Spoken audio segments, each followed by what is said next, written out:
প্রাচীন রোম একসময় ছিল পৃথিবীর সবচেয়ে শক্তিশালী সাম্রাজ্য। খ্রিস্টপূর্ব 27 সালে আগাস্টাসের নেতৃত্বে রোমান সাম্রাজ্যের সূচনা হয়। পরবর্তী কয়েকশো বছরে তারা দখল করে গোটা দক্ষিণ ইউরোপ, উত্তর আফ্রিকা আর মধ্যপ্রাচ্যের অনেক অঞ্চল। সর্বোচ্চ সময়ে যার আয়তন দাঁড়ায় প্রায় 50 লক্ষ বর্গ কিলোমিটার, যা আজকের প্রায় 40টি দেশের সমান। রোমের ছিল প্রায় 5 লক্ষ পেশাদার সেনা সদস্য। প্রতি লেজিয়নে থাকতো গড়ে 5000 সৈন্য। তাদের বার্ষিক রাজস্ব ছিল প্রায় $10 বিলিয়ন সমান।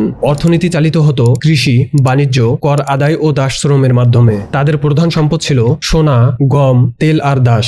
ল্যাটিন ভাষা ছিল তাদের প্রশাসনিক ভাষা, কিন্তু ভেতরে ভেতরে জমছিল ধ্বংসের বীজ। অতিরিক্ত যুদ্ধের খরচ, রাজনীতির বিশৃঙ্খলা, দুর্নীতি আর ধনী গরিবের বিভাজন সব মিলেই ভিতর থেকে দুর্বল করে দেয় সাম্রাজ্যকে। অবশেষে 476 খ্রিস্টাব্দে এক জার্মান সেনাপতি ওয়াদোয়াকর শেষ রোমান সম্রাট রোমুলাস আগাস্টুলাসকে সিংহাসনচ্যুত করে, আর ইতিহাসের পাতায় ঝরে পড়ে এক সাম্রাজ্য।